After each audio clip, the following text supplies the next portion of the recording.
అది love marriage కావటం వల్ల ఫోటోలు తీయటం అదంతా ఏమీ జరగలేదన్నమాట. మంచిగా వాయిస్ ఓవర్లు అయితే బడబడ చెప్తూనే ఉంటారు కంటిన్యూస్ గా. అదే ఎవరు పక్కన లేకపోతే నాకు ఆలోచనలు వస్తుంటాయి. వెళ్ళిపోము సిల్వర్ బటన్ రావడము, ఫస్ట్ మోనిటైజేషన్ అవ్వడము, ఫస్ట్ పేమెంట్ తీసుకోవడము, ఎలా ఉండేది ఇదంతా? 1 month కే మానిటైజేషన్ అయిపోయింది. ఇంకా కంటిన్యూగా. మీరిద్దరిది లవ్ మ్యారేజ్ అంటే ఇద్దరు ఇంత సైలెంట్గా ఉన్నారు, ఇద్దరు అసలు మాట్లాడుకోవట్లేదు. ఎలా పరిచయం ఇద్దరికి? క్లాసే అయినా కూడా చాలా మంది ఉంటారు కదా. ఫస్ట్ ఎట్లా పరిచయం అంటే నేను మా ఫ్రెండ్ మా ఇంట్లోనే ఉండేటప్పుడు తెలియక నేను టర్న్ అయినా. గ్రౌండ్ ఉంటుంది, గ్రౌండ్ దగ్గరికి రమ్మని ఫోన్ చేశారు. ఇచ్చింది అప్పటికి వచ్చి మీరు ఎందుకు ఇలా అమ్మని అడుగుతున్నారు, ఎందుకు ఊరుకొచ్చాం ఇట్లా అది కానీ వాళ్ళ అమ్మ అప్పటికి కొట్టింది. నేను ఫస్ట్లోనే చెప్పిన దానికి. తెలిసిపోయిన తర్వాత మళ్ళీ వదిలేస్తే నా మీద బ్యాడ్ ఒపీనియన్ వస్తుందేమో అందరికీ. పెళ్ళి అన్నప్పుడు ఎవరు చేశారు? బంధువులు ఎవరు, ఎవరు ఉన్నారు అప్పుడు?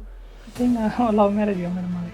ఇలాంటి టైంలో ఎప్పుడైనా మీ మమ్మీ నాన్న ఉంటే బాగుండట్లే ఏమైనా ఫీల్ అయ్యే వాళ్ళు, అంటే గుర్తు తెచ్చుకునే వాళ్ళు, వాళ్ళని మిస్ అవ్వడం అట్లా ఏమైనా ఉండేది అప్పుడు? ఇంత చిన్న ఏజ్లో ఇంత కష్టం ఎందుకు అని అనిపించేది.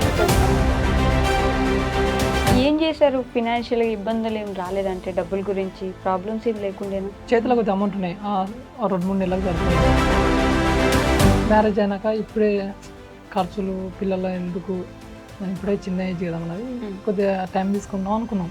మన ఇల్లు గడవడానికి కష్టంగా ఉన్నప్పుడు మనం 3 పిల్లల్ని లేకపోతే 2 పిల్లల్ని, ఒక్క బాబునైనా సరే చాకగలమా, చూసుకోగలమా, ఇట్లాంటి క్వశ్చన్స్ వచ్చుంటాయి కదా. చాలా మంది అంటూ ఉంటారు. అయినా సరే ఒకరికొకరికి తోడు ఉండాలి, కష్టాలు చెప్పుకోవటానికి ఎవరో ఒకరు ఉండాలి కదా. ఇప్పుడు ఆయన ఒక్కడే. మీ అమ్మ నాన్న ఏం చేస్తారు? మమ్మీ ఏమో చిన్నప్పుడే నాకు 1 year ఉన్నప్పుడు చనిపోయింది. ఫాదర్ ఏమో నేను 9th ఎండింగ్లో. ఇంట్లో నేను ఒక్కరిని, మా నాన్న ఉంటే బాగుంటుండే. ఫైనాన్షియల్ అసలు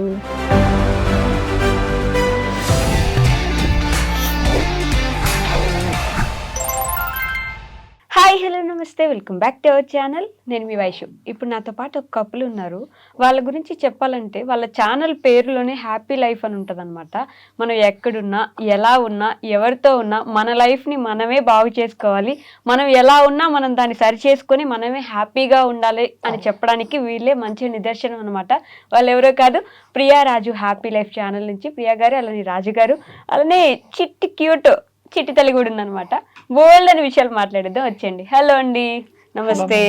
హలో సిస్టర్, బాగున్నారా? బాగున్నాను సిస్టర్. నన్ను అడగరా? బాగున్నారా? చాలా బాగున్నాను. సో ఎక్కడి నుంచి మీరు, ఏ ఊరు మీది? ముందు అంతారం మేడం, అది Nagar Kurnool district. Okay, Nagar Kurnool district. Okay, Tadur mandal, Antaram village. Antaram. అంటారు. ఓకే, మీరిద్దరు చిన్నప్పటి నుంచి ఫ్రెండ్సా? కాదు మేడం, కాలేజ్ ఫ్రెండ్స్.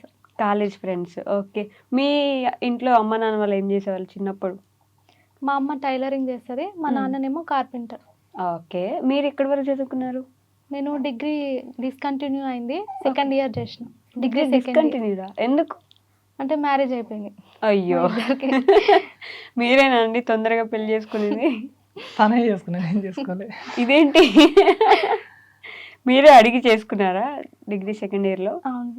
ఓకే, మీరు ఎంతవరకు చదువుకున్నారు? సేమ్ నేను డిగ్రీ సేమ్, అంటే ఫైనల్ ఇయర్ డిస్కంటిన్యూ చేసిన. ఓకే, 2nd year వరకు రాసిన. డిగ్రీలో ఫ్రెండ్స్ ఇద్దరము, అక్కడి నుంచి డిగ్రీలోనే పరిచయం. Okay, so 2nd year exams రాసి ఫైనల్ ఇయర్లో మ్యారేజ్ చేసుకున్నాను. ఓకే, మీరు ఫైనల్ ఇయర్ చదివారా? ఫైనల్ ఇయర్ రాయలేదు, ఓకే, 2nd year వరకు రాసిన. ఓకే, తర్వాత ఫినిష్ చేయాలనుకోలేదా మరి ఎప్పుడు? ఆ తర్వాత నాకు బాబు ఉండే, నేను రాయలేదు.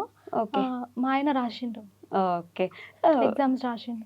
ఇప్పుడు డిగ్రీ కంప్లీటెడ్ మీది. కంప్లీటెడ్. మరి ప్రియా గారితో రాపించుకోవచ్చు కదా. పాపం అప్పుడు బాబు ఉండే చిన్నప్పుడు, కంటిన్యూగా బాబు, సెకండ్ మళ్ళీ బాబు, ఎగ్జామ్స్ కి ఇబ్బంది అయిపోయింది. మళ్ళీ ఇప్పుడు బాబా.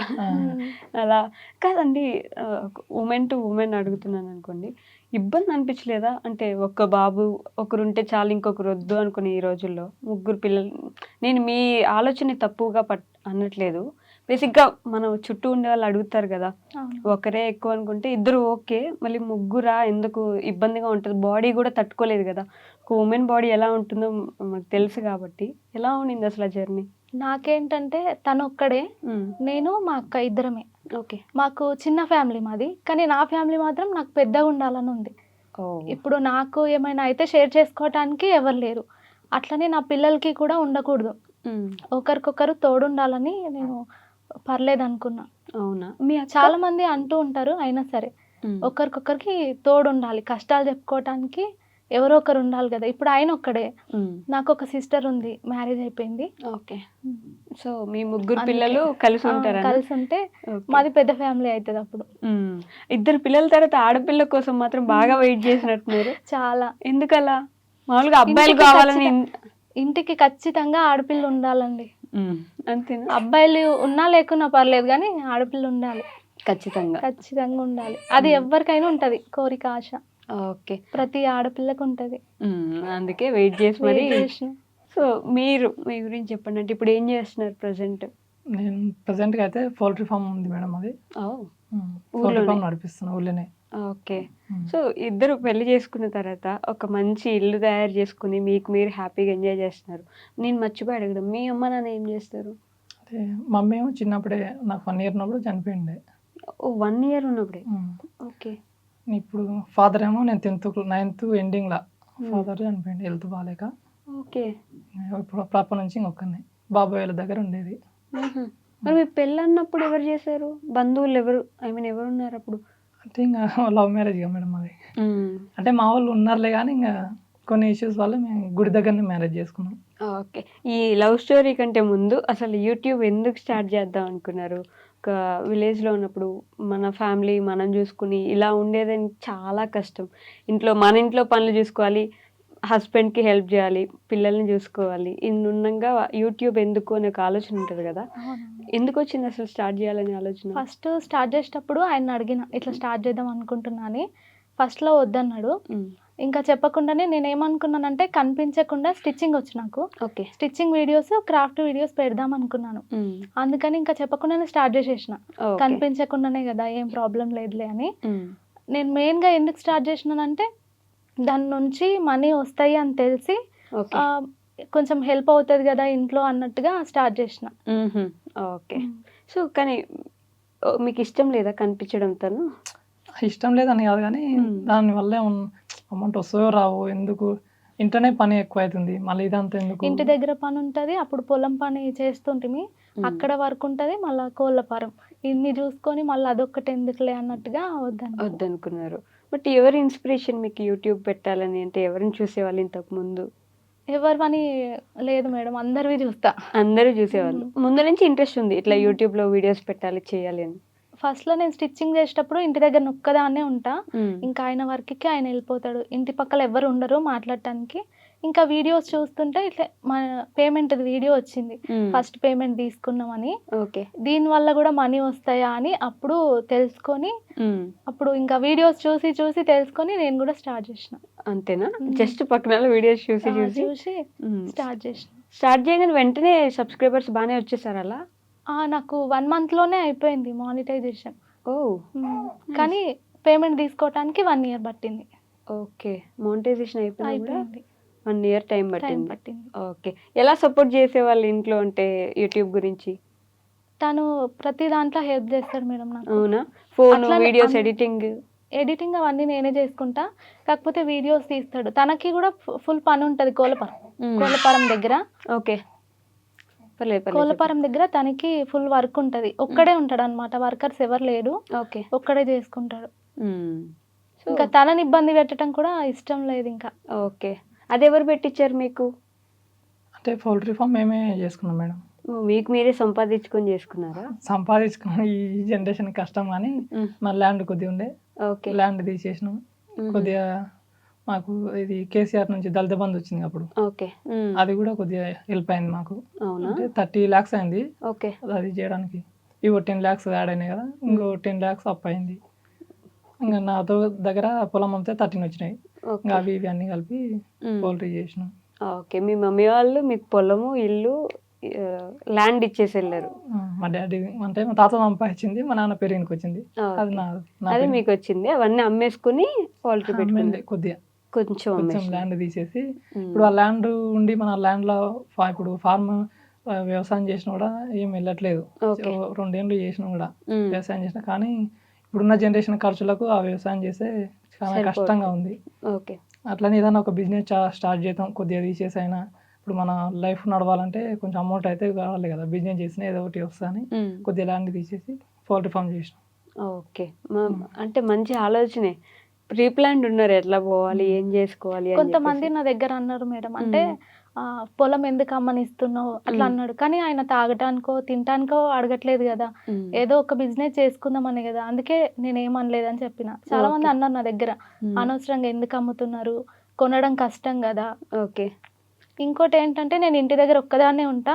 ఇప్పుడు ఏం వర్క్ చేసుకోవాలన్నా ఆయన వేరే విలేజ్కి కానీ వెళ్ళాల్సి వస్తుంది, నైట్ టైం రావాల్సి వస్తుంది, ఇంటి దగ్గర ఇబ్బంది అవుతుంది. అదే ఊర్లో అయితేనేమో తనకి ఫ్రీగా ఉంటుంది, మాకు కూడా ఇబ్బంది లేకుండా ఉంటుంది. మాకు సపోర్ట్ ఎవరు లేరు కాబట్టి. బట్ అట్లానే ఊర్లో plan ఫామ్ అంటే చేసుకున్నాం. నడుస్తుందా? ఐ మీన్ బిజినెస్ అంటే జరుగుతుందా? అది కంపెనీకి డీలింగ్ ఉంటుంది మేడం, కంపెనీకి డీలింగ్ ఉంటుంది. మనం వాళ్ళే ఇస్తారు చిక్స్, మొత్తం వాళ్ళ మెటీరియల్ వాళ్ళే ఇస్తారు, మనం దాంట్లో మెయింటెనెన్స్ చేసి మళ్ళీ వాళ్ళకి ఇచ్చేయాలి, తీసుకెళ్ళి మనకు అమౌంట్ ఇస్తారు అన్నట్లు. అట్లా మనం మెయింటెనెన్స్ చేసినందుకు బాగానే జరుగుతుందా? పర్లేదా? ఇప్పుడు పర్లేదు, కాకపోతే కొద్దిగా ఇబ్బంది ఉందిలే, కానీ ఇంకా ఇబ్బంది ఉందా? అంటే దాంట్లో బిజినెస్ లో కొద్దిగా ఇబ్బంది ఉంది. ఇంకా మనకు అన్ని వాటర్ సోర్సెస్ లేదు మాకు, ఓకే. దానివల్ల కొంచెం ఇబ్బంది ఉంది బిజినెస్ లో. అంటే వాటర్ కూడా మంచిగా ఉండాలి చిక్స్ కి.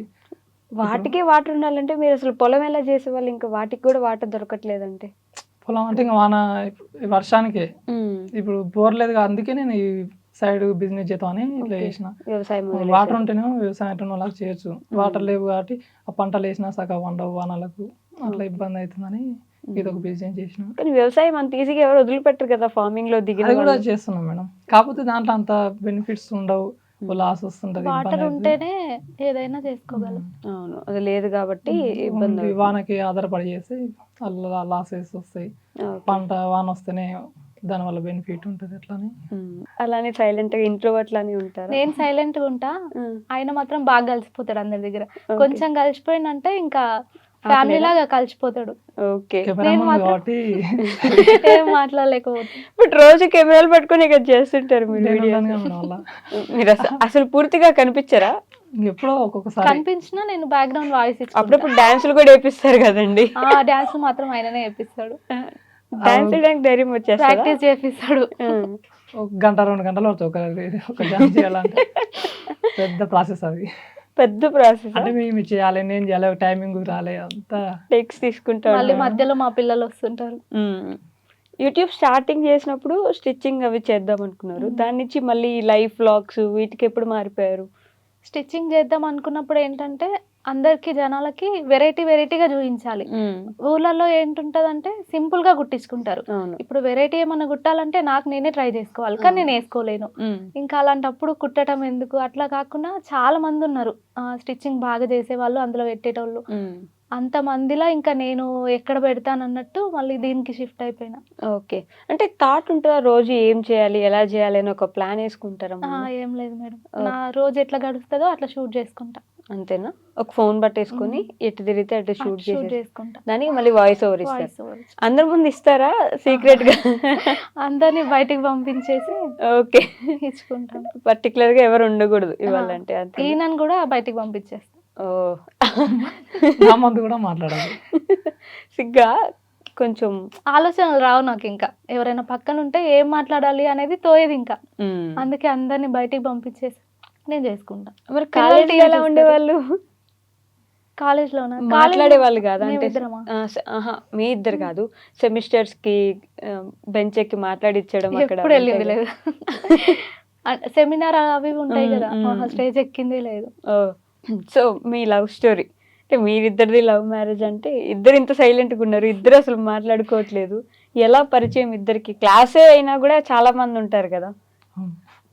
క్లాస్ లో అయినా నేను సైలెంట్, కానీ ఆయన ఏం సైలెంట్ కాదు, వైలెంట్. వైలెంటే. అవునా? ఇంకా కొద్ది కొత్త కదా మేడం, ఇప్పుడు మీకు అర్థమవుతుంది. కానీ ఓకే. క్లాసులో కూడా కొద్దిగా స్టార్టింగ్ లో సైలెంట్ ఉండేవాడిని, ఇంకా రాంగ అందరు ఫ్రెండ్స్ అవుతుంటారు, అట్లా రచ్చ చేసేవాళ్ళు. గ్యాంగ్ ఉంటారు కదా మేడం, ఫ్రెండ్స్ ఉంటారు. ఇది మ్యాండేటరీ కదా కాలేజీలో, గ్యాంగులు ఉండాలి, ఆ గ్యాంగ్ లో మనం లీడర్ ఉండాలి, అరుచుకోవాలి, గోల చేయాలి. కాలేజీలో బంక్ చేసి వెళ్ళడం ఇట్లా అంతా ఉండేదా? మేము అప్పుడు అంటే మాపనారు సిటీకి కొత్త అప్పుడు మేము పల్లెటూరులో ఉండే. నేను ఇంతమందికి ఏమో స్కూలు ఇంటర్ కానీ హాస్టల్లో ఉండే బాయ్స్ మొత్తం గురుకుల రెసిడెన్షియల్. అక్కడ నుంచి డైరెక్ట్ ఇంకా కో ఎడ్యుకేషన్ ఇక్కడ వచ్చేటాలకి అమ్మాయిని చూడడం ఇదే ఫస్ట్ టైం. హాలిడేస్ ఇంటికి వెళ్తే తప్ప ఇంకా మళ్ళీ ఇంక డిగ్రీకి వచ్చినాక ఇంకా కో ఎడ్యుకేషన్ అయింది. ఇంకా అక్కడ నుంచి కొద్దిగా ఇంకా ఫ్రెండ్స్ అంతా సర్కిల్ పెరగడం, ఇంకా మధ్యలో పరిచయం కావడం. ఎట్లా పరిచయం అయింది మీరు చెప్పండి, అసలు ఎలా పరిచయం? అమ్మాయిలు అంత ఈజీగా భయపడతారు కదా బేసిక్ గా కాలేజీలో మాట్లాడాలన్నా. అసలు నాకు ఇప్పటికీ మా క్లాస్ లో ఎంతమంది ఉన్నారు ఏంటి అనేది కూడా తెలియదు. అవునా? అంత సైలెంట్ గా ఉండే అమ్మాయిని ఎలా పడేశారండి? ఫస్ట్ ఎట్లా పరిచయం అంటే నేను మా ఫ్రెండ్ మా ఇంట్లోనే ఉండేది అప్పుడు. అయితే ఇద్దరము క్లాస్ నుంచి ఇంటికి వెళ్ళిపోతున్నాము. ఆ టైంలో ఇద్దరు పేరు మళ్ళీ ప్రియానే. ప్రియా అని తనని పిలిచిండంట, కానీ నాకు తెలియక నేను టర్న్ అయినా. అది మా ఫస్ట్ మీట్. ఫ్రెండ్ ఓకే, మాకు పరిచయం లేదు. నన్నే అనుకొని నేను టర్న్ అయి మాట్లాడిస్తే షేక్ హ్యాండ్ ఇచ్చిండు. అప్పుడు ఫ్రెండ్స్ అయినాము. ఇంకా అప్పటి నుంచి కొద్దిగా పరిచయం. అబ్బా, అసలు ఆ రోజు మీరు తిరగకపోతే ఈమెతో మాట్లాడదామని ఆమెను పిలిచిన. డైరెక్ట్ మాట్లాడదామంటే కొద్దిగా భయం కదా. ఈమెతో మాట్లాడడానికి పిలిచారు ఆమెని.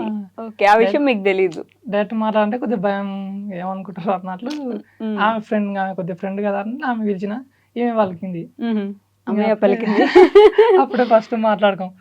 అమ్మాయి ఇంకా ఆ రోజు రిలాక్స్, అమ్మాయి మాట్లాడేసిన ఈ రోజు. అంటే ముందు నుంచే మీకు ఇష్టం ఉండేదా? తన క్లాస్ లో చూస్తా ఉండేవాళ్ళ? అంటే ఫస్ట్ మేము స్టార్టింగ్ క్లాస్ లో ఫస్ట్ మేము వెల్కమ్ ఫస్ట్ రోజు జాయిన్ అవుతాం కదా, ఆ రోజే చూసిన. ఇది మ్యాండేటరీ కదా, క్లాస్ లో ఎవరున్నారు, ఎంతమంది అమ్మాయిలు ఉన్నారు, ఏ అమ్మాయి నాకు నేను లైన్ వేయాలని చెప్పి ముందే మాట్లాడుకుంటారు కదా. అదే ఆ రోజు వీళ్ళు ఒక ఇద్దరు ముగ్గురు ఫ్రెండ్స్ తీసుకొని వచ్చింది. కొద్దిగా సిగ్గుపడుకుంటే ఎట్లా క్లాసులకు రావాలంటే బాయ్స్ అందరు ఉంటారు కదా, కొంచెం మాట మీద వచ్చింది. వాళ్ళ ఫ్రెండ్స్ వచ్చి కూర్చోబెట్టిపోవడం మేము చూసినాం. అబ్బా ఈమె మామూలుగా అందరైతే ఒకరు వచ్చి ఎవరి ప్లేస్ వాళ్ళు కూర్చొని ఉంటారు. ఈమె ఇద్దరు ముగ్గురు వచ్చి కూర్చోబెట్టి ఏం కాదు అది అని చెప్పి ఇద్దరు ముగ్గురు తీసుకొచ్చి కూర్చోబెట్టారు. అంటే మేము కాలేజ్ నుంచి ఫ్రెండ్స్ ఉన్న వాళ్ళు ఉన్నారు, కాకపోతే వేరే వేరే గ్రూప్స్ తీసుకున్నారు. ఓకే, నాది కూడా గర్ల్స్ హై స్కూల్ గర్ల్స్ కాలేజే. నేను కూడా ఫస్ట్ టైం ఎక్కువ ఎడ్యుకేషన్, ఇంకా కొంచెం భయపడుతుండే. అట్లా ఫ్రెండ్స్ అందరు వచ్చి కలిసి మాట్లాడేసి వాళ్ళ క్లాస్కి వెళ్ళిపోయేవాళ్ళు. అందుకు తీసుకొచ్చి కూర్చోబెట్టారంటండి. పాపం పర్టికులర్ గా ఏం తీసుకురాలేదంట. అప్పటి నుంచి కొద్దిగా అబ్జర్వేషన్ లో ఇంత అసలు పెద్ద అందరు తీసుకొచ్చి కూర్చోబెట్టాలా, ఎవరు లేదు ఇంతమంది వచ్చి కూర్చున్నారు కానీ ఎందుకు స్పెషల్ గా అన్నట్లు కొంచెం చూస్తుంది అన్నట్లు. లాస్ట్ బెంచా ఫస్ట్ బెంచా? మాది ఫస్ట్ బెంచ్. వీళ్ళది లాస్టే కానీ మాది ఫస్టే. లేదు, మాది కూడా మధ్యలో ఉంటాయి, లాస్ట్ టైం ఉండదు. ఇద్దరు మధ్యలో ఉంటేనే కనిపిస్తాం కదా అందరం. వీళ్ళ బెంచ్ కి కొద్దిగా ఇంకి సెంటర్ లో సెకండ్ బెంచ్ థర్డ్ బెంచ్ ఉంటున్నాయి, మా ఫోర్త్ బెంచ్ అట్లా సైడ్ కి ఉంటున్నాయి. అట్లా కూర్చొని ప్లేస్ ఎత్తుకొని కూర్చొనే వల్ల ఎక్కడ కూర్చుంటే కనిపిస్తుంది అని చెప్పి అక్కడ కూర్చొని చూసుకుంటూ, అంటే క్లాసులు కూడా వినేటోళ్ళం కానీ ఎప్పుడన్నా చూడాలి చూసుకుంటూ ఉండేవాళ్ళు. మధ్యలో ఎప్పుడైనా క్లాస్ వినేవాళ్ళు కదా. గొడవలు అవుతుండేనా కాలేజీలో బాగా? అవుతుండే, మనం ఒకసారి క్లాసులో కూడా అయిన ఉండే. అవునా?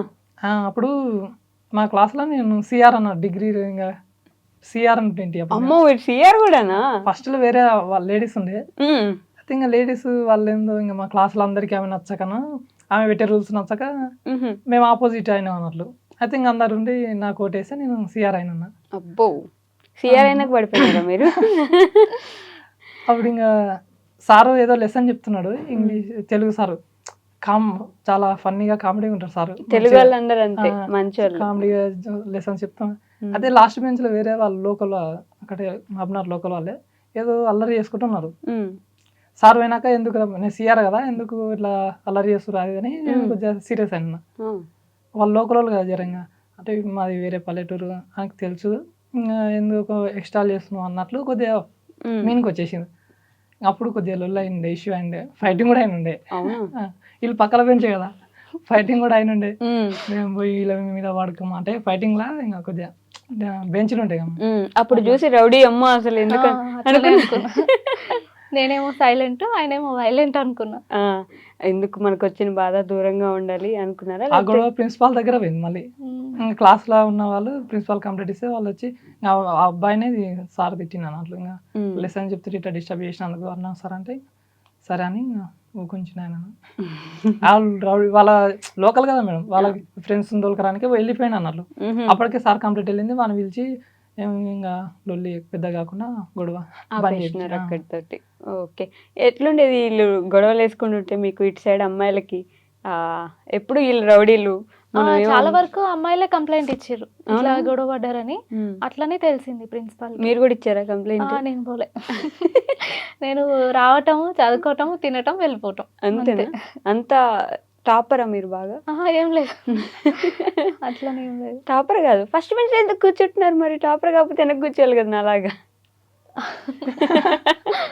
మా ఫ్రెండ్స్ కొంచెం చదివేటోళ్ళు ఉండే, ఇంకా వాళ్ళతోనే ఉంటుంది. నేను అట్లని చదవనని కాదు, నేను కూడా చదువుకునేదాన్ని. ఒక 70% వస్తుంది అంతేనా? మీరు? నేను టాపరే మేడం. ఆవిడ కూడా ఆశ్చర్యపోయారు చూసారా?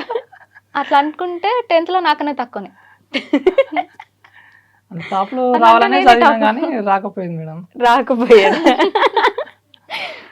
ఎన్ని మార్క్స్ వచ్చాయి మీకు 10th లో? అప్పుడు గ్రేడ్ ఉండేదేమో కదా. 8.3 నాకు వచ్చింది.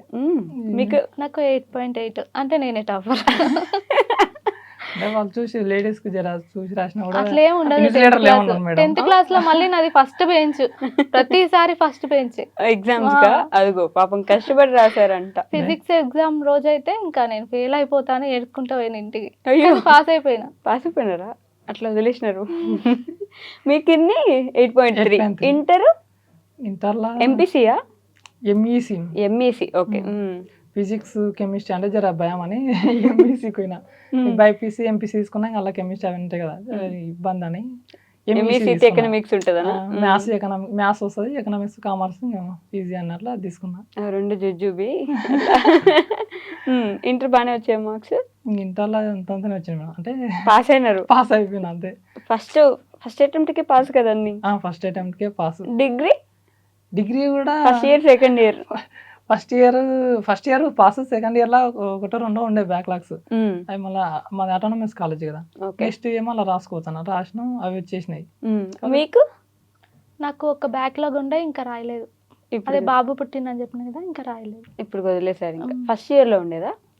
సెకండ్ ఇయర్ లోనే. సెకండ్ ఇయర్ బ్యాక్లాగ్ ఉండేది. మరి అసలు ఈయన ఫుల్ గొడవల్లో ఉండేవారు, మీరేమో సైలెంట్ గా వచ్చాం, తిన్నాం, చదువుకున్నాం, వెళ్ళిపోయాం. మరి ఇద్దరికి ఎలా ఆ కనెక్షన్ వచ్చింది? మధ్యలో ఈయనకి నాకు కామన్ ఫ్రెండ్స్ ఉంటారు కదా, ఇంకా వాళ్ళు చెప్తుండే. అంటే నేనేమనుకుంటుంటే, అంటే కొంచెం వైలెంట్గా ఉన్నాడు కదా, ఎందుకులే అన్నట్టు దూరం ఉంటుండే. వాళ్ళు ఏం చెప్తుండే అంటే, ఇప్పుడు పేరెంట్స్ ఉన్న వాళ్ళే సరిగ్గా లేరు, తనకు పేరెంట్స్ లేరంటే ఇంక ఇట్లనే ఉంటారు కదా, అది ఇది అని మధ్యలో ఉన్న వాళ్ళు చెప్తుండే. అట్లా చెప్పి దగ్గర చేసిరు. ఇంప్రెస్ అయ్యేలా చేసి. అది కూడా నిజమే కదా మేడం, ఈ రోజుల్లో పేరెంట్స్ ఉన్న వాళ్ళే సరిగ్గా ఉండట్లేదు, ఇంకా పేరెంట్స్ లేరంటే ఇంకా అట్లనే ఉంటారు కదా. ఎలా అట్లా అంటే? కొంచెం వైలెంట్ గా గొడవలు వేసుకుంటూ. ఓకే, మీరు కొంచెం వైలెంట్ గా ఉన్నప్పటికీ మంచోడేనా? అప్పుడు ఉండే మేడం, ఇప్పుడేం వైలెంట్ కాదు. అప్పుడు ఇంకా కాలేజ్ ఇప్పటికీ చాలా చేంజ్ అయిపోయింది. పూర్తిగా మార్పు వచ్చేసిందా? మారిపోయిన మనిషి. అలాంటి ఒక పోస్టర్ వేసుకుంటారు ఇప్పుడు, అంతే కదా? అప్పుడు అంటే ఇంకా ఆ ఏజ్ అట్లాంటిది మేడం, ఉడుకు రక్తం. అంటే ఇప్పుడు కూడా ఏజ్లో ఉండదు కానీ, కాబట్టి మ్యారేజ్ అయింది, పిల్లలు అయ్యారు, అంతా ఇంకా ఎంత ఎందుకు అన్నట్లు సైలెంట్. కానీ అన్ని తొందర జరిగిపోయినట్టున్నాయి కదా. ఎవరు ప్రపోజ్ చేశారు ఫస్ట్? మరి నేనే చేసిన. ఆలోచించి చెప్తున్నారు ఏంటి ఇప్పుడు? అంటే నేనే చేసిన. మీరు కూడా వెయిట్ చేస్తున్నారు కదా ఆయన చెప్పాలని చెప్పేసి. ప్రపోజ్ చేయకముందు చాటింగ్ చేస్తుండే, మెసేజ్ చేస్తుండే, ఇంకా అట్లా పరిచయం అయిన తర్వాత ప్రపోజ్ చేసింది. మెసేజ్ లో ప్రపోజ్ చేశారా మరి? మెసేజ్ లో కాదు మేడం, క్లాస్ అయిపోయినాక ఇంకా మళ్ళీ ఈవినింగ్ అందరు ఇంటికి వెళ్తుంటారు, ఆ టైంలో కొద్దిసేపు మాట్లాడదామని ఆగిన. మా ఫ్రెండ్స్ ఇట్లా ఉండే, ధైర్యం తెచ్చుకున్నారు. మా ఫ్రెండ్స్ తోటి ఒప్పించి ఆగకుంటుండే వెళ్ళిపోతుండే. మీ ఫ్రెండ్స్ ఒప్పించారా ముందు? అంటే వీళ్ళ ఫ్రెండ్స్ ఉంటారు కదా, వాళ్ళు నాకు ఫ్రెండ్స్ అన్నట్లు కొద్దిగా ఫ్రెండ్స్ అయ్యారు. వాళ్ళ నుంచి మేము ఇంకా ఆగమని, కొద్దిగా మాట్లాడాలి ఆగమని అంటే ఆగకుండా 2-3 రోజులు అట్లే ఆగకుండా వెళ్ళిపోతుంది, ఏం మాట్లాడతాం అన్నట్లు. ఆగంగా వాళ్ళని అడగంగా, వాళ్ళు ఈమెను అడగంగా ఒకరోజు ఆగి ప్రపోజ్ చేసినాక ఇంకేమనకుండా వెళ్ళిపోయింది. అంతే, ఏమనలేదు, చెప్పలే. తిరిగి ఆన్సర్ ఇవ్వలేదా? ఏం చెప్పలేదు, వెళ్ళిపోయినా. పాపం అండి, ఆ రోజు నైట్ అంతా ఇంకా 100 అనుకొని ఉంటారు మైండ్లో. ఇంటికి వెళ్ళిపోయారు. ఇంటికి వెళ్ళిపోయినాక మెసేజ్ పెట్టిన, ఎందుకు రిప్లై ఏమని చెప్పకుండా వెళ్ళిపోయినా అంటే, ఇదే మాట డిగ్రీ అయిపోయిన 3 ఇయర్స్కి చెప్పు అని నేను చెప్తుంది. అప్పటి వరకు నీ లవ్ ఇలాగే ఉంటుందా, అప్పుడు చెప్పాను అన్నది. మంచి పాయింట్. అయితే ఉంటుంది అని నేను ఉంటుంది, ఖచ్చితంగా ఉంటా అని నేను చెప్తున్నా. కానీ నేను నమ్మను. అరే డిగ్రీ వరకు ఇలాగే ఉండు, ఫ్రెండ్స్ లాగా ఉండు, డిగ్రీ తర్వాత చూద్దాం, అప్పుడు ఇలాగే నువ్వు లవ్ చేస్తున్నావు అంటే అప్పుడు మ్యారేజ్ చేసుకుని డిగ్రీ అయిపోయినా కానీ అన్నది. సరే అని చెప్పిన. ఇంకా మధ్యలో ఇంకా కొన్ని ఇష్యూస్ వల్ల వాళ్ళ పేరెంట్స్కి తెలవడం. ఓకే, తెలిసిపోయిందా మధ్యలో? ఫస్ట్ ఇయర్లో నేను ప్రపోజ్ చేసిన, లాస్ట్ వరకు అంటే డిగ్రీ అయిపోయే వరకు ఒక కాన్సెప్ట్, మేము డిగ్రీ అయిపోయినాక మ్యారేజ్ చేసుకోవాలి. ఓకే, మమ్మీకి ఫస్టే తెలుసు అన్నట్లు. ఓకే, వాళ్ళ మమ్మీ తెలిసినాక ఫోన్ చేసి ఒకసారి నాతో మాట్లాడింది. మాట్లాడినాక నేను ఇంకా సరిగా మాట్లాడుకుని ఫోన్ కట్ చేసిన. మీరు ఎందుకు సరిగా మాట్లాడలేదు? ఆవిడ అంటే మాకు భయం అయింది, ఇంకా వాళ్ళు ఏమేమి అనుకుంటారు, ముందుకేమో ఇంటర్ క్యాస్ట్ మ్యారేజ్, మ్యారేజ్ కాదు ఇంటర్ క్యాస్ట్ అన్నట్లు వాళ్ళు కొద్దిగా ఎందుకు ఇట్లా చేస్తారు అని అన్నది. ఇద్దరిది వేరు వేరు క్యాస్ట్. ఓకే, అందువల్ల ఒకరోజు సడన్ గా ఇంకా వాళ్ళకి తెలిసిన వాళ్ళు ఎవరినో ఇట్లా తీసుకొని వచ్చింది 10 మంది దాకా గ్యాంగ్ని. వచ్చినాక నాకు ఫోన్ చేసిరు, ఇట్లా మా గ్రౌండ్ ఉంటుంది, గ్రౌండ్ దగ్గరికి ఇక్కడ రమ్మని ఫోన్ చేసిరు. నాకు అప్పటికి అర్థం ఇట్లా వీళ్ళు వచ్చినట్టు ఎవరు వేరే వాళ్ళు చెప్తే సరే అని మా ఫ్రెండ్స్ ఇట్లా నాతో పాటు వస్తుంటారు. మా అంటే మొత్తం పరిచయమైన కాలేజ్లో మా సీనియర్స్ జూనియర్స్ మంచి గ్యాంగ్ ఉండేది. నేనేం చేసిన, వాళ్ళ దగ్గరికి అందరిని తోలుకొని వెళ్తే నేను బ్యాడ్ అయిపోతా అనుకుని, సరే ఎంత భయపడటం కాదు, ఒకరిని వస్తాను నేను ఒక్కనే వెళ్ళిపోయినా. మీరున్నారు అప్పుడు అక్కడ? ఈమె నా ఇంకొచ్చిన తర్వాత నన్ను ఇట్లా తోలుకోవేరు పిలిచిరు అని ఈమె ఇంకా తర్వాత వచ్చింది. అప్పటికి వాళ్ళు పిలిచి ఇంకా అది చెప్పుకో, ఎందుకు నీకు ఇవన్నీ ఏం చేస్తారు అది అని అది ఇది చదువుకోమని పంపిస్తే మీరు చేసేది కాలేజీలో వార్నింగ్ ఇస్తారు అన్నట్లు. ఇంకా వాళ్ళమ్మ వాళ్ళ తోలుకొచ్చిన వాళ్ళు అందరు వార్నింగ్ ఇస్తే నేను ఇంకేం అనలే. ఏమి వచ్చింది అప్పటికి వచ్చి, మీరు ఎందుకు వీళ్ళ అమ్మని అడుగుతున్నా, ఎందుకు తోలుకొచ్చాం ఇట్లా అది కానీ వాళ్ళమ్మ అప్పటికి కొట్టింది. నేను ఎందుకు నీకేమైంది, పిలిస్తే వాళ్ళని పిలిస్తే నీకేమైంది, మిమ్మల్ని కొట్టారా, ఎందుకు నీకేమైంది వాళ్ళతో ఆయనతో మాట్లాడతా అని సీరియస్ అయింది. సీరియస్ అయినాక మా వాళ్ళ ఫోన్ తీసుకొని మా వాళ్ళకి ఫోన్ చేయడం, మా బాబాయ్ వాళ్ళకు ఫోన్ చేసి మేము కూడా ఇట్లా చేస్తున్నాం కాలేజీలో అని చెప్పిరు అన్నట్లు. నాకు అంటే ఇంకా మా బాబాయ్ వాళ్ళని ఇబ్బంది పెట్టడం నాకు ఇష్టం లేదు. ఇంకా నేను ఇట్లా వాళ్ళతో ఉండడమే ఎక్కువ. నేను ఇట్లా చేస్తున్నా అని తెలిసి, అరే వీడు చదువుకోమంటే మళ్ళీ ఇదోటి ఇష్యూ చేసిండు ఏమనుకుంటారు అని నాకు అదో టెన్షన్ అయిపోయింది ఎక్కువ. అంటే పేరెంట్స్ ఉంటే ఒకటి, ఇప్పుడు పక్కన వాళ్ళు బాబాయ్ వాళ్ళు ఎంత బాబాయ్ అయినా సరే మనకు కొంచెం ఒక భయం ఉంటది కదా, వాళ్ళ దగ్గర ఎందుకు ఇబ్బంది. పేరెంట్స్ తెలిస్తేనే అరే వాళ్ళు అయితే ఏమనుకోరు, అదే వీడు ఇట్లా చేసిన అనుకోరు. బాబాయ్ వాళ్ళు ఏంటంటే అరే నా వల్ల మా బాబాయ్ వాళ్ళని ఇబ్బంది ఎందుకు పెట్టడం అనిపించి ఇంకా నేను నా ఫోన్ గుంజుకున్నారు వాళ్ళు. వీళ్ళ వాళ్ళ అమ్మ తీసుకొచ్చి వేరే వాళ్ళు గుంజుకొని ఫోన్ ఇస్తలేరు అసలు.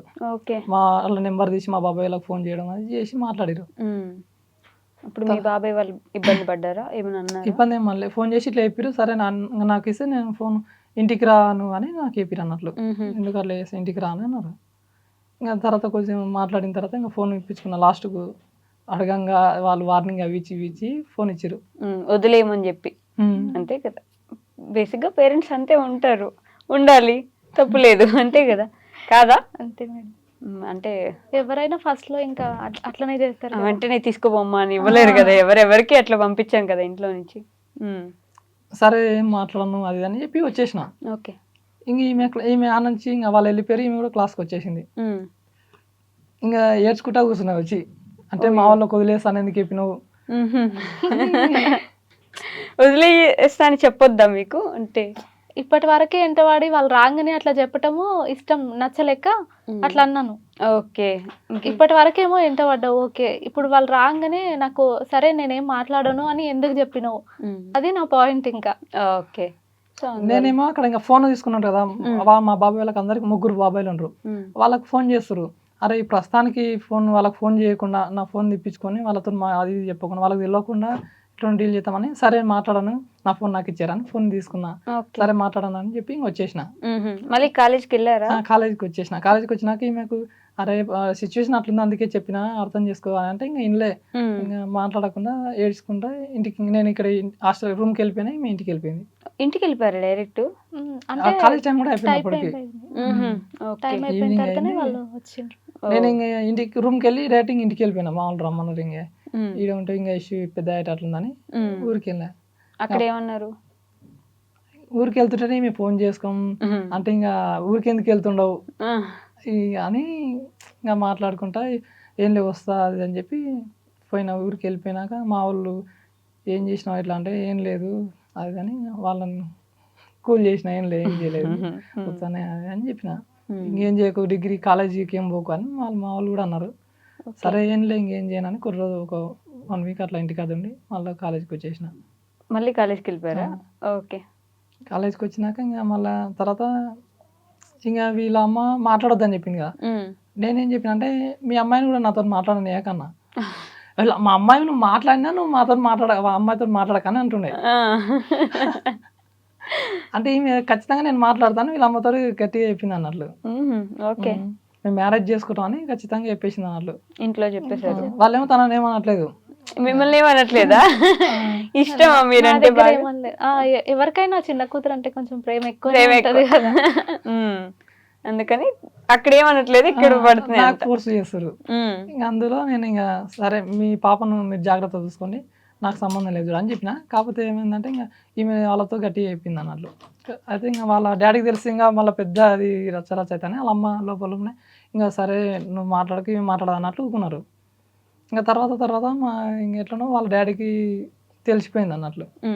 వాళ్ళ డాడీ ఫోన్ నాకు డిగ్రీ ఫైనల్ ఇయర్ స్టార్టింగ్లో అనుకుంటా. ఓకే. ఇంకా అప్పటికి పెద్ద పెద్ద ఇష్యూలు అయినా నేను రూమ్ కూడా తీసేసిన. రూమ్ ఉండే నేను రూమ్లో ఉండేంటి. ఆ రూమ్ కూడా తీసేసి నేను ఇంకా హాస్టల్లో ఉన్నా. ఇంక రూమ్లో ఉంటే ఇదంతా మా ఫ్రెండ్స్కి ఇబ్బంది అవుతుంది, వీళ్ళతో పాటు ఎవరెవరు ఉన్నాను వాళ్ళకి ఫోన్ చేసుకోము వీళ్ళ డాడీ. ఓకే. అట్లా నేను హాస్టల్ ఉన్నా. హాస్టల్ ఉంటే రోజు ఫోన్ చేసి అది ఇది తిట్టేవాడు అన్నట్లు ఇట్లా ఎందుకు చేస్తారని. ఇంకొక రోజు నేను ఇంకా ధైర్యం చేసుకొని అవును మేము మ్యారేజ్ చేసుకుంటాం అని నేను డాడీ చెప్పేసిన. ఇంకా అప్పటి నుంచి నాకు ఫోన్ చేయలే వీళ్ళ డాడీ.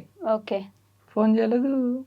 ఇంకా ఒకరోజు తను ఇంకా నేను ఊరికి వెళ్ళిపోయిన తర్వాత కొన్ని ఎగ్జామ్స్ అయిపోయినాయి. ఫస్ట్ లో ఏంటంటే మా నాన్న చేస్తా అన్నారు. కాకపోతే ఈయన ఊరికి వెళ్ళిన తర్వాత ఒక్కరిని వచ్చి మాట్లాడమను నేను చేస్తా అన్నారు. కానీ వాళ్ళ వాళ్ళు పంపించడానికి భయపడ్డారు. ఇంకా అవి ఇష్యూస్ జరుగుతున్నాయి కదా, మళ్ళీ నువ్వు పోయిన తర్వాత నిన్ను ఏమైనా చేస్తే ఏంది అన్నట్టుగా భయపడి ఈయనను పంపించలేదు. మా వాళ్ళు ఏంటంటే ఒక్కరిని వచ్చి మాట్లాడమను మేము చేస్తాం అట్లా ఆయన మా నాన్న అన్నాడు. ఓకే. కానీ భయం వేసిందా మీకు? ఈయన వస్తానా వాళ్ళు పంపించలేదు, వాళ్ళ బాబాయ్ వాళ్ళు. ఇలాంటి టైంలో ఎప్పుడైనా మీ మమ్మీ నాన్న ఉంటే బాగుండట్లే ఏమైనా ఫీల్ అయ్యే వాళ్ళ, అంటే గుర్తు తెచ్చుకునే వాళ్ళ, వాళ్ళని మిస్ అవ్వడం అట్లా ఏమైనా ఉండేది అప్పుడు? అంటే అట్లాంటి టైంలో ఏమనిపించదు. కాకపోతే కొద్దిగా ఎప్పుడన్నా ఈ అమౌంట్ దాని విషయంలో కానీ ఏదన్నా ఏదున్నా మీరే చూసుకోవాలి, ఎంతైనా మీకు మీరే ఉంటారు ఇలాంటి ఆలోచన. టైంలో నా దగ్గర అంటుండే కూడా, అంటే వేరే వాళ్ళ పేరెంట్స్ ఫాదర్స్ కానీ ఏమైనా ఇప్పిస్తారు కదా, మా నాన్న ఉంటే ఇది ఇప్పిస్తుండే, మా నాన్న ఉంటే అది ఇప్పిస్తుండే, అట్లా చూసుకుంటుండే అని నా దగ్గర అంటుండే. మిస్ అవుతారు కదా కొంచెం. చాలా మిస్ అవుతాడు. వాళ్ళ ఫాదర్ని అయితే ఇంకెక్కువ మిస్ అవుతాడు. అవునా? ఆయన కొంచెం ఒక 10 years వరకు ఉన్నారు కదా మీకు? 15 years వరకు అంటే నా 9th క్లాస్ కదా, 14-15 years వరకు ఉన్నారు. ఆ తర్వాత బాగాలేకుండా వచ్చిందా హెల్త్ ఆయనకి? హెల్త్ కొద్దిగా బాగాలేకుండే. ఇంకా నా 9th క్లాస్ అయిపోయింది, సమ్మర్లోనే డాడీ చనిపోయిండు. అప్పటి నుంచి ఇంకా అప్పుడు కూడా ఇంకా హాస్టల్లోనే ఉన్నా. హాస్టల్లోనే చదివేది. ఇంటర్ కూడా హాస్టల్కి వెళ్ళిపోయినా. ఇంటర్ అయిపోయినాక ఇక డిగ్రీకి వచ్చినాక ఇంకా ఖర్చులు ఏమైనా ఉంటే బాబాయ్ వాళ్ళు ఇచ్చేది. ఓకే.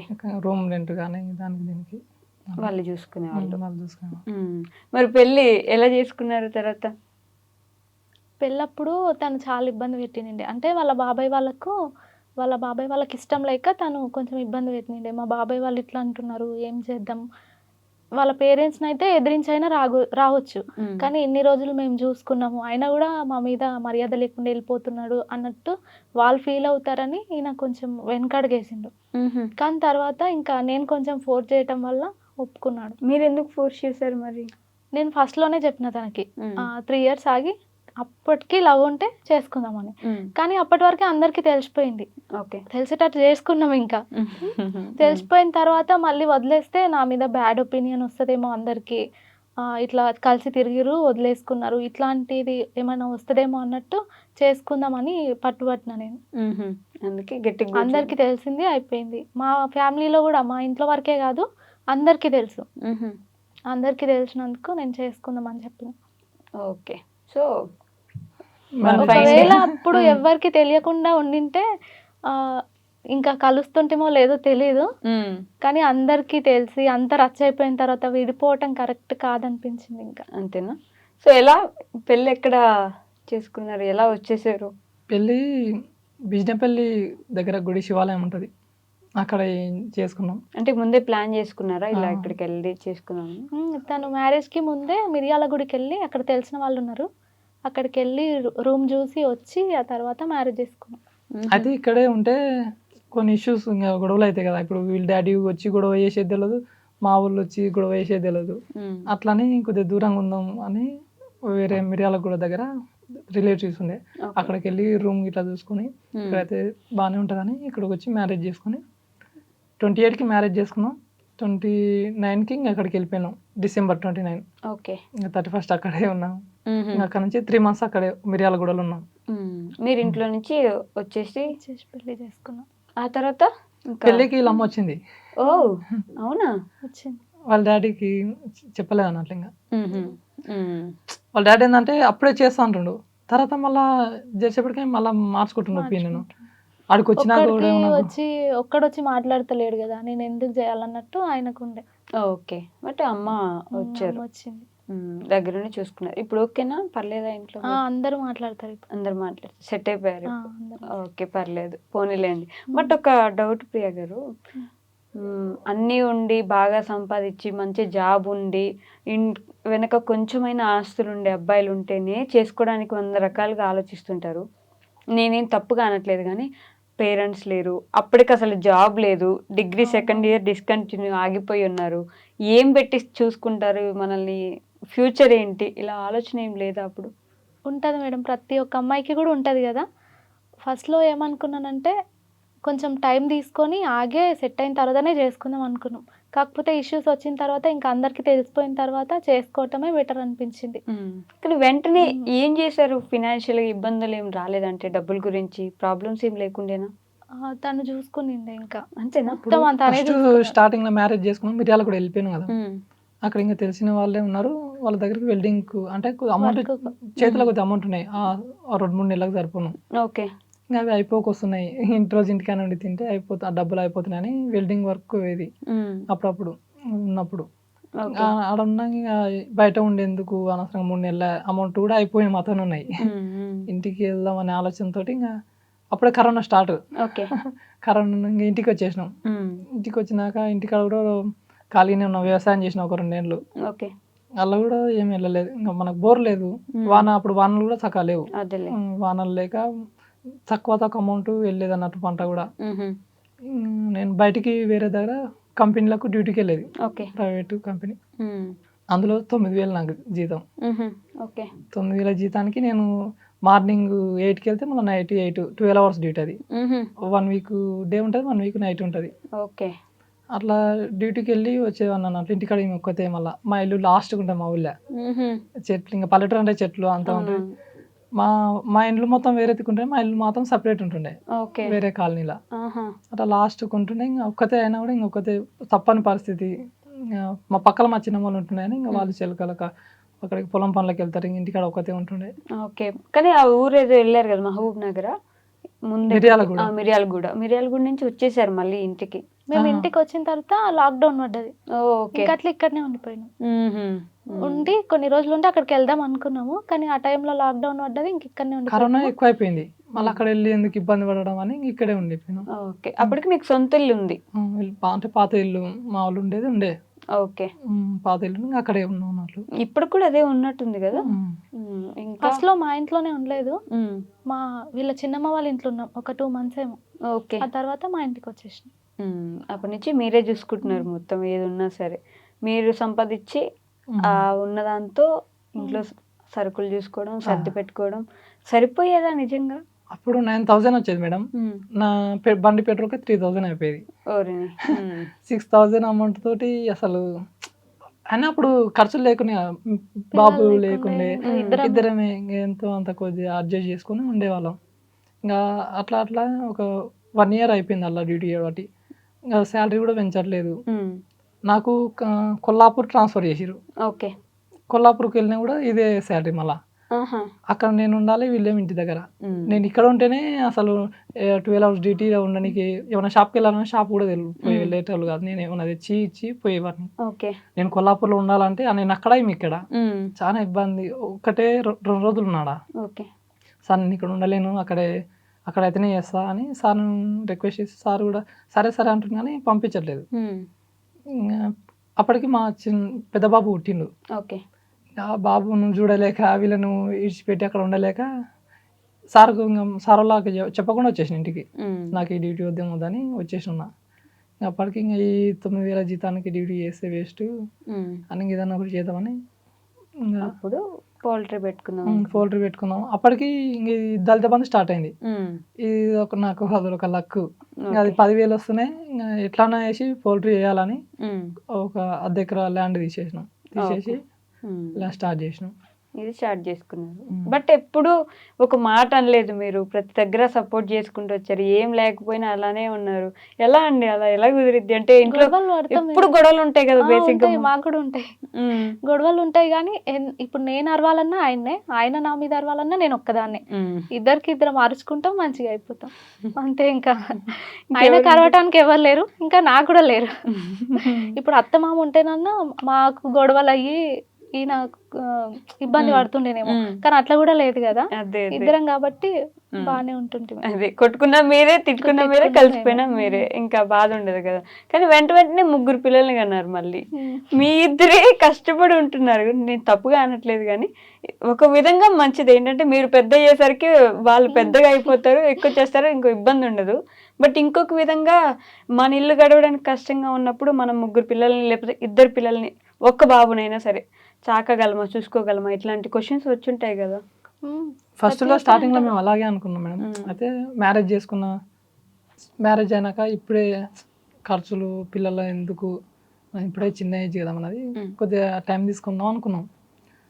మ్యారేజ్ అయినా ఒక 6 months 7 months అప్పటికి మీకు బ్లడ్ ఇట్లా చాలా తక్కువ ఉండే. అప్పుడు హాస్పిటల్ చూస్తే బ్లడ్ తక్కువ ఉందని టెస్ట్లు చేయించి అదొకటి చేసిన తర్వాత బ్లడ్ ఇంప్రూవ్ అయింది మంచిగా అయిన తర్వాత అప్పటికి మామూలుగానే ఉన్నాం. ఒక 6-7 months తర్వాత మీకు కన్ఫర్మ్ అయింది ప్రెగ్నెన్సీ. ఇంకా కన్ఫర్మ్ అయినప్పుడు ఇంకెందుకులే తీసేయడం అన్నట్లు, అట్లా వేస్తే బాగుంటుంది అన్నట్లు ఉండాలి అయింది. చుట్టుపక్కల పల్లెటూరు కదా మేడం, ఎట్లుంటారు అంటే అరే పెళ్ళి ఇన్ని రోజులే ఇంకా అన్న లెక్క ఆలోచిస్తుంటారు. ఆల్రెడీ మా లవ్ మ్యారేజ్. కొంతమంది పడని వాళ్ళు ఉంటారు, ఇష్టం ఉన్నోళ్ళు లేని వాళ్ళు ఉంటారు. బాగా కొంతమంది ఏమో అరే ఇంకా ఏం లేదు బాగా అయింది అన్నట్లు కొంతమంది అనుకుంటారు. ఎందుకు ఉండాలి అయ్యింది, కన్ఫర్మ్ అయిందిగా, ఉండాలి మంచిగా ఉంటే చాలని ఊరుకున్నాం. కన్ఫర్మ్ అయినాక బాబు పుట్టిండు. ఇంకా తర్వాత ఒక 1 year తర్వాత మళ్ళీ కన్ఫర్మ్ అయింది అన్నట్లు. అప్పుడు అబార్షన్ అయింది సెకండ్ది. ఓకే. ఎలా అంటే 6 months అయిపోతుంటే నేను టిఫా స్కాన్ చేయిస్తే బాగాలేదన్నారు, కొంచెం ప్రాబ్లం ఉందన్నారు బేబీ. సరే పుట్టిన తర్వాత అయినా మంచిగా అవుతుంది అంటే ఓకే అనుకున్నాం. కానీ పుట్టిన తర్వాత కూడా చనిపోతుంది అని చెప్పారు. ఇంకా సర్లే అని తీయించుకున్నాం మేము. అప్పటి వరకు ఉంచుకొని కూడా వేస్ట్, వద్దు. 9 months మోసినా కూడా వాళ్ళు బతకరు, ఇంకా అప్పుడు ఇంకెక్కువ బాధపడాల్సి వస్తుంది అని అన్నారు. మళ్ళీ నాకు కూడా ఇబ్బంది అవుతుంది అని చెప్పారు. అందుకోసం వద్దనుకోవాల్సి వచ్చింది. బట్ 3 డెలివరీస్ నార్మల్ అయినాయి కదా మీకు? అప్పుడు కూడా బాబుండేనా? బాబే ఉండే. ఓకే. సో మొత్తం 4 డెలివరీస్ బేసిక్ గా. సెకండ్ అప్పుడు బాబుండే. అయితే ఇంకా ఇప్పుడు సెకండ్ బాబు ఉన్నాడు కదా, నెక్స్ట్ పాప పుట్టొచ్చులే అనుకున్నాం. థర్డ్ కూడా బాబు పుట్టిండు. సెకండ్ ఆపరేషన్ అయినాక థర్డ్ బాబు పుట్టిండు. ఇంకా థర్డ్ బాబు పుట్టినది ఇంకా జాలే ఆపరేషన్ చేయిద్దాం ఎందుకని మేము అనుకున్నాం. కానీ ఈమెనేమో పాప ఉంటే బాగుంటుందా, అప్పటికే మనకి 2 ఉండరు, మనకు తెలుసు ఫైనాన్షియల్ అనటం వల్ల మేము తిరిగినా కూడా హాస్పిటల్కి చేయించుకుందామని ఆ తిరిగే ప్రాసెస్లోనే మళ్ళీ కన్సీవ్ వచ్చింది. అప్పటికి కూడా వద్దనుకున్నాం. తర్వాత గవర్నమెంట్ హాస్పిటల్ చేయించుదాం అనుకున్నాం. ఇంకా లేట్ ప్రాసెస్ గవర్నమెంట్ అంటే ఇంకా రేపు రాపా ఎల్లుండి రాపా అంటుంటారు. ఇంకా అట్లా లేట్ అవ్వడం వల్ల కన్ఫర్మ్ అయింది. ఇంకా అరే అయిందని మళ్ళీ ఇంకెందుకు బాబు పాప పుట్టదేమో. పుట్టడం ఎందుకు? ఓకే. మాకు అప్పటికి డౌట్ ఉంది, ఇప్పటికి 3 బాబులు ఉంటారు, మళ్ళీ నెక్స్ట్ కూడా బాబే ఉండొచ్చు అని భయం ఉందిలే. కానీ అవి కన్ఫర్మ్ అయినాక ఎందుకు ఆ పాప మళ్ళీ మనకి తీపిచ్చడం ఎందుకని ఈసారి పాప పుట్టేసింది. ఏంటి మీ ఆలోచన, అంటే అప్పుడు ఎలా ఉండింది ఆ మైండ్ లో థాట్స్? నేను వీడియో చూసా ప్రెగ్నెన్సీ అప్పుడు, కష్టం, నా వల్ల అవ్వట్లేదు, నేను ఈ నొప్పులతో ఉంటానా బ్రతుకుతానా పోతాను అన్నట్టు నా పరిస్థితి. పాప పుట్టిన తర్వాత ఎలా ఉండింది అప్పుడు? ఇంకా ఎవరైనా సరే అన్ని నొప్పులు మర్చిపోతారు. నేనైతే ఇంకా హ్యాపీ. ఎస్పెషల్లీ పాప కోరుకున్నారు కదా. ఒకవేళ బాబు పుట్టింటే ఆ నొప్పులు అట్లే ఉంటుండే. పాప పుట్టినందుకు అసలు చాలా హ్యాపీ.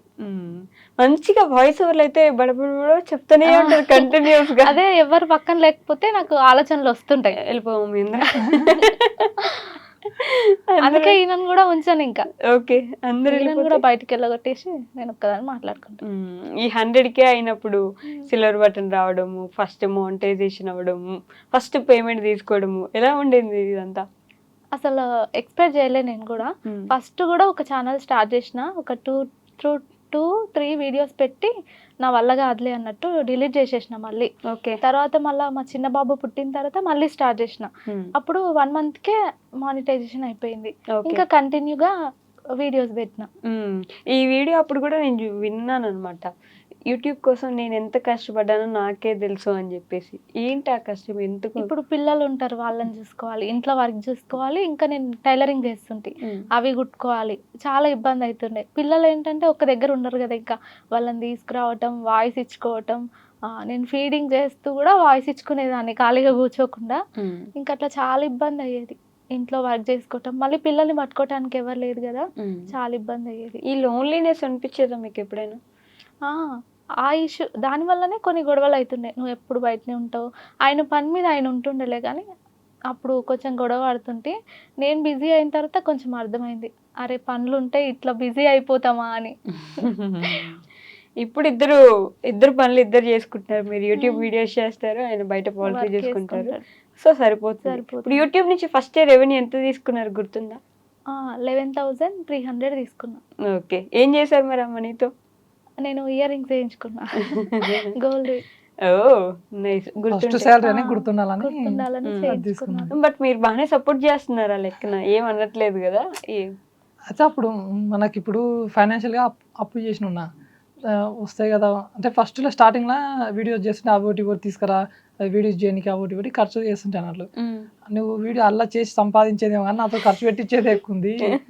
వీడియోస్ చేస్తుంటే దాని నుంచి వచ్చేది ఎంత ఎప్పుడు వస్తుందో తెలియదు. కానీ ఇప్పుడు ఎందుకు ఇంత ఇబ్బంది పెడదు, ఇప్పుడు ఉన్నదే ఫైనాన్షియల్గా ఇబ్బంది ఉండడం, అంతా ఖర్చు ఎందుకు ఇప్పినా అనేది నేను.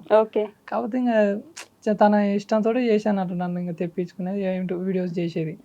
అలా ఫస్ట్ శాలరీ వచ్చినాక నాకు కూడా అరే దీని నుంచి కూడా వస్తున్నాయి, సపోర్ట్ చేసి ఇంకా రావచ్చు, మనకు ఫైనాన్షియల్ ఇబ్బంది ఉండదు అని. ఇంకా అంటే ఇంతవరకు ఎట్లా ఉండంటే నా మ్యారేజ్ అయిన 2-3 years వరకు ఒక్కొక్కసారి ఇప్పుడు నా అమౌంట్ విషయంలో నాకు ఇబ్బంది అనిపించింది. అంటే అరే మా ఇంట్లో నేను ఒక్కరిని, మా నాయన ఉంటే బాగుంటుండే, ఫైనాన్షియల్ అసలు నేను ఒక్కనే కష్టపడి ఇట్లా నేను ఇంత చిన్న ఏజ్లో ఇంత కష్టం ఎందుకు అని అనిపించేది. మా ఫాదర్ ఉంటే ఎవరన్నా అప్పు అడగాలన్నా ఆయన పోయి తీసుకొస్తుండే, పెద్దోళ్ళు వాళ్ళని చూసి ఇస్తారు, మనం పోయి అడగాలంటే పిల్లలకు ఏం చేయాలన్నట్లు ఇయ్యరు. అట్లాంటప్పుడు ఇంకా నేను అంత ఫైనాన్షియల్ చాలా ఇబ్బంది ఉండేది.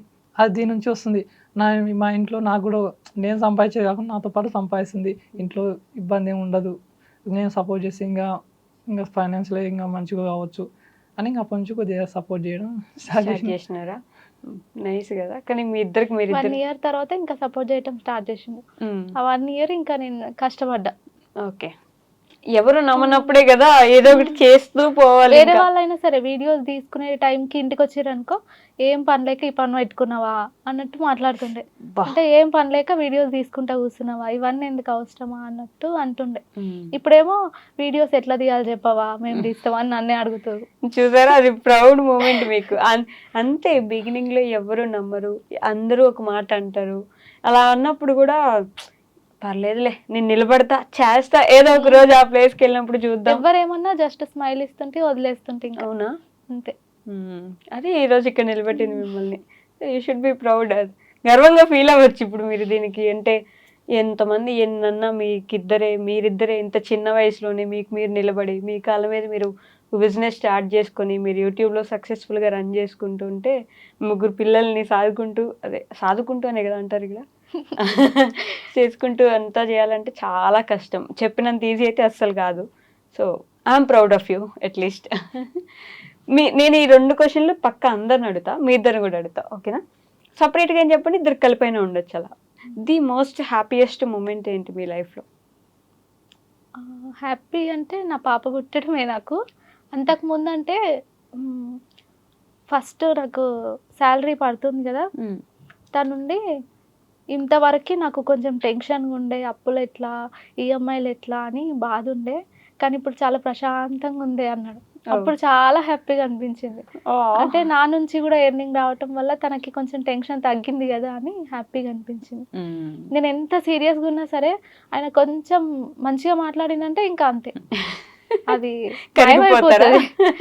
మాయమైపోతుంది ఇంకా కోపం. అబ్బో, అబ్బాయిలకు ఉండే ఒక వరం అనమాట అది బేసిక్గా. మీకు వచ్చేస్తుందా అట్లా? కూల్ చేయాలి కదా. కోపం తెప్పించేది కోపంలో ఉన్నా కూల్ చేస్తాడు ఈజీగా. అబ్బో, మీకేంటి the most happiest moment? Happiest అంటే ఫస్ట్ పెద్ద బాబు పుట్టడం హ్యాపీ. అంటే మామూలుగా హ్యాపీ బాబు పుట్టిందని. తర్వాత ఇంక 2 బాబులు ఉండరు కదా, మామూలు రిలేటివ్స్ వాళ్ళు ఎంతమంది పిల్లలు అంటే 2 బాబులు అంటే అరే పాప లేదుగా మాకు హ్యాపీ, కానీ వాళ్ళకి ఏదో మమ్మల్ని డిసప్పాయింట్ చేద్దాం అన్నట్లు. అరే 2 కొడుకులేనా తంతారులే పెద్ద నాకు అన్నట్లు కొంచెం డిసప్పాయింట్ చేసేవాళ్ళు అన్నట్లు. ఓకే. ఇప్పుడు ఏమైందంటే పాప పుట్టింది కదా, పాప పుట్టినాక ఇంకా అరే ఇంతమంది వాళ్ళు వీళ్ళు ఇట్లా అనేవాళ్ళు. ఇప్పుడు బాబులు ఉండు పాప ఉంది అని పాప పుట్టినాక ఫుల్ హ్యాపీ అన్నట్లు. ఇప్పుడు కూడా హ్యాపీ ఉంది, అదే మూమెంట్ ఉంది అన్నట్లు. ఇప్పుడు పెద్ద కుటుంబం మీకు, పెద్ద కుటుంబం కదా, ఉమ్మడి కుటుంబం అవుతుంది మీకు రేపు పొద్దున. వాళ్ళందరినీ ఆ 3కి పెళ్లిళ్ళు చేసి ఆ 3కి భార్యలు భర్తలు వచ్చి అసలు పెద్ద ఫ్యామిలీ అవుతుంది మీకు.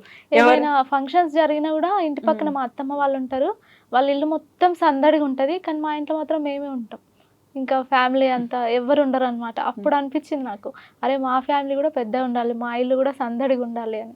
మీ యూట్యూబ్లో సబ్స్క్రైబర్స్ ఎంతమంది మీకు? 1,20,000. 1,20,000 మంది బంధువులు ఉన్నారు మీకు. ఒకసారి ఇంటికి వచ్చేస్తారు అందరూ. 1,20,000 మంది వస్తే ఇల్లు కూడా పట్టదు మీకు, అంతమంది వస్తారు. ఒక సిస్టర్ వచ్చింది ఫస్ట్, పెబ్బేరులో ఉంటారంట, చూడటానికి వచ్చింది. ఓ, చూసారా మీ మీద ఎంత అభిమానము, బయట నుంచి వస్తున్నారు. ఇంతమందిని పెట్టుకుని ఎవరు లేరు, మీ ఇద్దరు అంటారు ఏంటండి. నేను కూడా ఫీలింగ్ ఉండే, ఇప్పుడు ఆ ఫీలింగ్ లేదు, నిజంగానే లేదు కదా.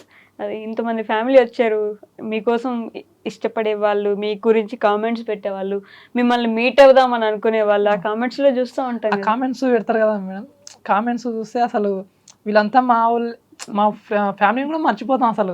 వాళ్ళ కామెంట్స్ మంచి మంచి కామెంట్స్, వాళ్ళు పలకరించినంత మంచిగా మళ్ళా చుట్టుపక్కల ఉన్న వాళ్ళు పలకరించరు. మీ బంధువులు కూడా అంటారు, వాళ్ళే ప్రేమగా ఏం చేస్తున్నారని మాట్లాడతారు, వరుసలు కూడా కలిపేస్తారు, వదిన అని, అన్న అని, అక్క అని, బావ అని. అందుకే 1,20,000 మంది ఫ్యామిలీ ఉన్నారు మీకు ఇప్పుడు. 1,20,001 మంది ఫ్యామిలీ నాతో కలిపి. సో ది మోస్ట్ సాడెస్ట్ ఏంటి, అలానే బాగా ఇబ్బంది పడి బాధపడిన ఏడ్చిన సందర్భం ఏంటి? పెళ్ళికి ముందు ఉన్నాయి, ఇంకా పెళ్లి తర్వాత అలాంటివి చిన్న చిన్న గొడవలు అయినప్పుడు అనిపిస్తుండే.